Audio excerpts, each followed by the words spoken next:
Yang menarik, Pak, malam itu juga datang kepada kami seorang anak muda. Wah, begitu duduk, saya tanya sama nih anak, ente masih muda begini, masalahnya apaan? Ustadz, bahasa dia nih, kalau saya nggak punya masalah, masa iya saya datang ke sini? Ya udah cerita cepetan, masalahnya apa? Udah malam nih. Ustadz, saya cuman sopir, Ustadz. Waktu dia nyebut cuman sopir, marah tuh saya. Oh, ente emang ya nggak bersyukur ya. Banyak orang pengen kerja apa saja walaupun tidak digaji, yang penting kerja, ada eksistensi. Ente udah dikasih kerjaan sama Allah jadi sopir, ngomong aneh cuman sopir. Wah, nggak bener nih. Udah pulang lah, masalah ente mah cuma satu, kagak syukur. Bener, Pak. Terus iseng saya tanya, gajinya berapa jadi sopir? Emang kurang jadi sopir gajinya? Terus dia jawab, gaji anak 2,8. Wih. Apalagi 2,8 lu jadi sopir 2,8. 2003 loh Pak waktu itu kita ya. 2003. Sopir 2,8 masih teriak. Tapi saya bingung sih. Emang ada sopir 2,8? Anak kerja 2 tempat saya. Anak kerja di manajer anak, tapi anak kerja juga di kantor anak. Jadi gaji double dari manajernya juga, dari kantornya juga. Apalagi 2,8 gajinya itu udah pulang deh. Pulang. Ente mah cuma kurang syukur. Enggak ada masalah, ente mah cuma kurang syukur aja dah. Sono terima. Masih banyak saudara-saudara ente yang malah belum kerja apa-apa. Lagi ente mah jadi sopir gue 2,8, Masya Allah. Dia nyaut. Tapi Ustaz, saya lulusan UGM. Begitu dia nyebut lulusan UGM, saya suruh duduk. Duduk. Berarti ente emang masalah. Loh yang bener aja Pak, lulusan UGM jadi sopir. Kira-kira kalau kita jadi orang tuanya gue nggak redo kita juga. Bohong aja lah. Ada yang ngomong gini, Ustaz, sing penting kerja. Bohong. Perasaan hati kecil kita sebagai orang tua juga akan ngomong, ngapain lu gue sekolahin tinggi-tinggi kalau cuma jadi sopir aja mah. Bukan saya ngecilin pekerjaan sopir. Maaf saya salah ngomong nih. Artinya saya beristighfar, mudah-mudahan Allah nggak, kita punya maksud nggak begitu dah. Bukan meremehkan pekerjaan. Cuman saya pikir dia nyebut nih. Yang menarik kita belajar disebut ujian kapan? Kalau masanya tidak terlalu lama. Namanya orang SD 6 tahun, ujiannya berapa hari? 6 hari. SMP 3 tahun, ujiannya berapa hari? 3 hari. Kalau ente sekolah SD 6 tahun, ujiannya 6 tahun juga. Sekolah apaan tuh? Tiap hari ujian gitu. Walaupun sih kalimat Allah mengatakan, Tabarakalladzi biyadihil mulku wa huwa ala kulli syai'in qadir. Alladzi khalaqal mauta wal hayata. Gitu kan? Liyabluwakum ayyukum ahsanu amala. Walaupun Allah mengatakan bahwa hidup ini ujian, tapi enggak begitu penafsirannya. Penafsiran tidak seperti itu, maka saya suruh duduk dah. Sejak kapan ente jadi sopir? Nah, ini pertanyaan saya. Kalau dia azab kan berarti dia lama nih kayak tadi 7 tahun gitu loh. Kalau ujian tuh begini Pak. Dia UGM. Jadi sopir, tapi besok naik, tak 3 bulan, naik lagi. Tak 3 bulan, naik. Artinya the beginning yang memang sopir, tapi berikutnya punya perusahaan gitu loh. Banyak lah di negeri ini orang berawal karir dari bawah banyak. Tapi beda kan sama yang Allah tempatin emang di bawah, lain loh. Memulai dari bawah, amal ditempatin dari bawah itu kalimat yang berbeda. Sejak anak belum lulus, sejak belum lulus ente udah jadi sopir. Lah hebat juga ente. Emang jurusan apa? Bangsa kimia gitulah. Sejak sebelum lulus. Iya Ustaz. Lulus tahun berapa? Tahun 96. Wah, 96 ke 2003 berapa tahun? 7 tahun. Ente bilang sebelum lulus berarti 95 ente udah jadi sopir. Iya Tan. Gimana ceritanya? Begini Tan. Dulu saya sambil ngisi waktu. Ya saya coba-coba ngelamar. Tadi terimalah saya sama si A. Dulu belum jadi manajer nih si A. Jadilah saya sopirnya si A itu. Nah begitu lulus, kata si A, supaya dapat gaji double loh, siniin ijazahnya. Dikasihlah ijazahnya, masukinlah ke BUMN itu. Diterima, karena dia punya akses, ditempatin juga di situ. Masih tetap jadi sopirnya dia, sampai hari itu jadi sopirnya dia. Pak, kalau kita lihat kan nggak ada yang salah nih. Kalau kita lihat, apa coba yang salah? Nggak ada yang salah. Ya emang begitu nasibnya. Kira-kira kita akan ngomong begitu kan? Emang begitu nasibnya. Ternyata bukan Pak. Menarik buat saya. Ini udah skenario Allah banget nih. Allah emang nyudutin ente di situ nih. Syat. Wa nahsyuruhu yaumal qiyamati a'ma. Sebelumnya apa kata Allah? Fa innalahu ma'isyatan dongka. Dibikin sempit sama Allah. Nggak dibikin laku tuh ijazah UGM kecuali di situ. Karena yang datang anak muda, lah itu yang saya bilang tadi. Nomor 4 aja langsung kita tanya. Nih, baca. Nomor 4 nih ada tulisan apaan tuh? Maksud saya pengen ngomong begini, jangan-jangan ente zina nih gitu. Di luar dugaan saya, ini anak ngomong begini, pantang set anak zina. Wah, bukan zina. Apaan nih? Ya karena bukan zina kita teliti lagi kan set, dari satu. Kita teliti lagi dari satu. Syirik, ninggalin sholat, durhaka sama orang tua. Yang hebat Pak dari ini anak muda, 10-10-nya digelengin kepala semua sama dia. Nggak mungkin saya bilang, nggak mungkin ente nggak kena salah satu, nggak mungkin. Pasti ente nggak jujur nih. Jujur saat, aneh enggak bener. Aneh sama orang tua rapi, sama rezeki haram ya, anak pikirnya udah punya penghasilan 2,8. Anak mah cuman gini, kata dia.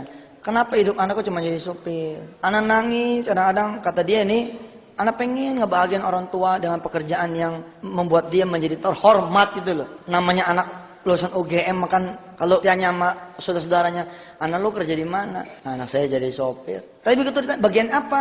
Sopir.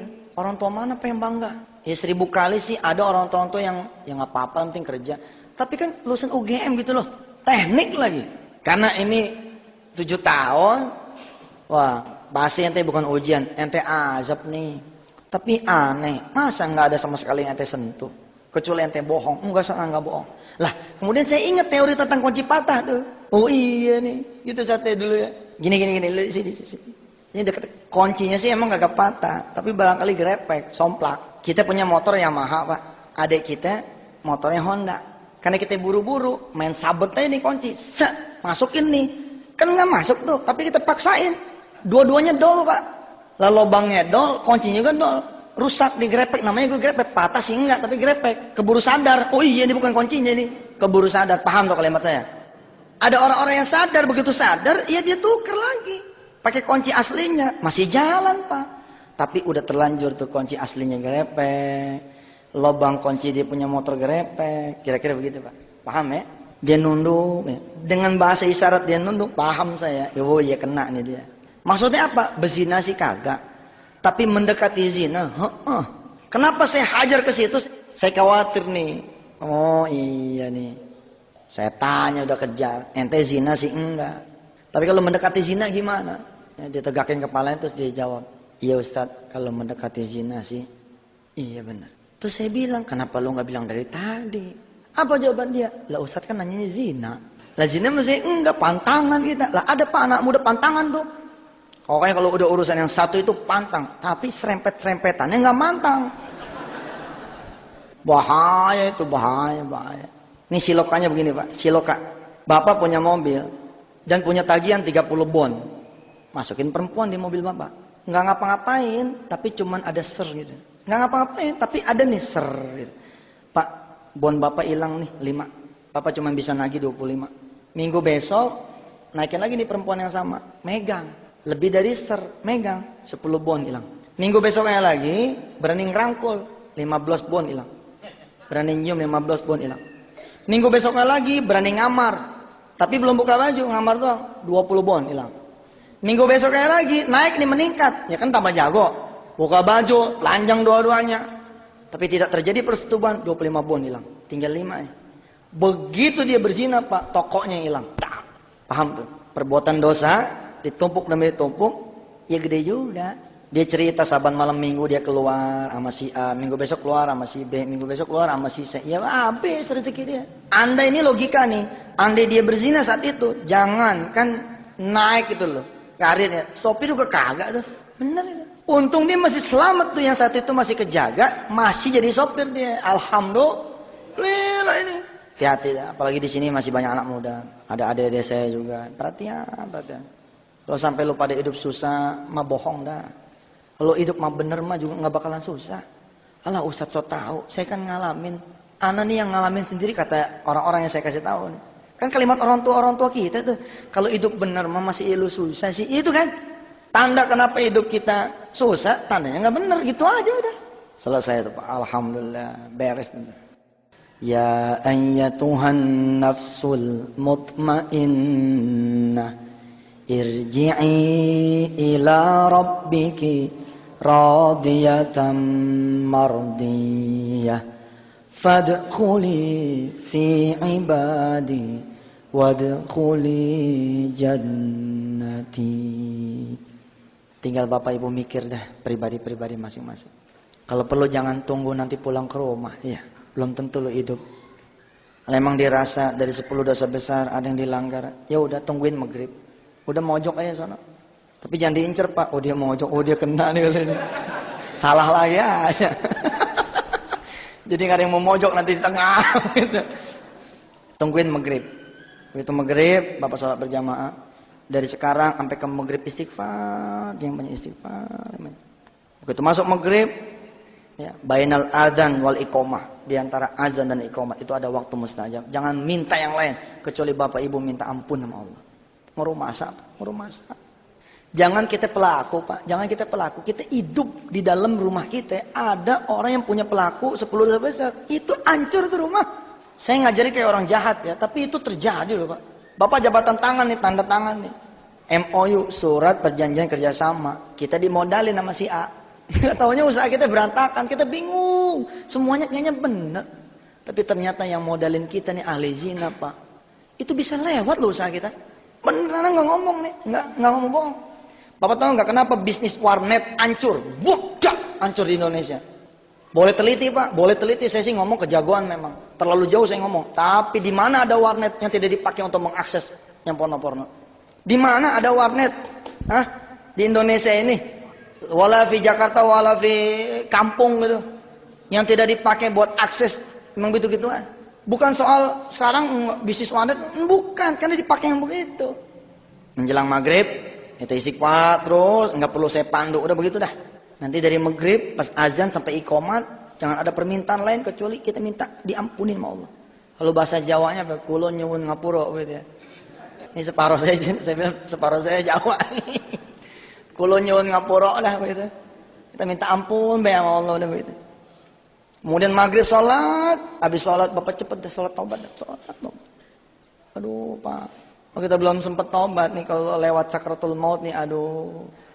Saya ngomong kayak begini juga kejauhan juga. Terasa saya paling benar, terasa saya paling suci. Enggak juga Pak. Saya juga masih prihatin dengan dosa-dosa saya. Masih prihatin. Saya punya utang kayak begitu gedenya juga ada riwayatnya itu. Riwayat 10 dosa besar juga sama. Cuman yang mananya rahasia gua aja sama Allah dah. Ya, jangan nanya lu sama gua yang mana tat. Begitu saya buka Quran, tak yang pertama bara'atum minallah ya. Bara'atum minallah. Walladzina ahadtum minal musyrikin. Oh iya benar. Tahu saya dosa saya apa. Habis namanya anak muda kan demen mager-magerin, demen ilmu-ilmu ini ilmu itu, nama anak muda ya kan. Kita jadi pengusaha kecil disuruh ada teman anak ngomong, "Tat, pokoknya kalau buat magerin ente mah kayaknya Masya Allah dah. Ente ke sono lagi. Kita kemakan. Iya juga ya usahakan perlu dipagerin. Mulailah kita jalan. Coba Pak. Kenapa kita tidak cukup mengatakan hasbunallah wa ni'mal wakil, ni'mal maula wa ni'man nasir, la haula wa la quwata illa billahil aliyil azim. Mudah-mudahan dengan hadirnya sentra-sentra kuliah, saya bisa lagi menyapa masalah, menyapa hajat orang banyak. Dan mohon maaf kepada yang tadi saya sebut, jangan tersinggung. Karena memang saya kepengen saya bersih gitu. Yusuf Mansur bukan segala-galanya lah. Bukan berarti lo nemuin gue juga bakalan selesai urusannya. Nemuin Allah baru selesai semuanya. Bahwa saya sudah manggil anda kemari, sudah bersilaturahim. Ya itulah keuntungan kita sebagai sesama muslim. Kita udah bisa silaturahim. Masalah solusi malah kapan aja insya Allah kasih kalau mau udah waktunya mah. Baik ibu bapak dan Allah, kita tutup pengajian kita dengan membaca doa kafatul majelis. Silakan nanti merenung masing-masing. Silakan nanti beristighfar masing-masing. Silakan nanti berdoa untuk keperluannya masing-masing. Hanya ada anda dan Allah berdua. Semoga Allah mengampuni anda dan mengampuni kita semua yang ada di sini. Yang mudah-mudahan yang mendengar nanti lewat kajian kaset atau CD, mudah-mudahan Allah bukain juga segala pintu rahmat bahwa kita berlindung jangan sampai kita kena. Kita berdoa jangan sampai anak keturunan kita kena dosa-dosa besar juga. Mudah-mudahan dah. Subhanakallahumma wa bihamdika astaghfiruka asyhadu an la ilaha illa anta astaghfiruka wa atubu ilaih. Terima kasih, mohon maaf kalau ada salah-salah katanya. Assalamualaikum warahmatullahi wabarakatuh.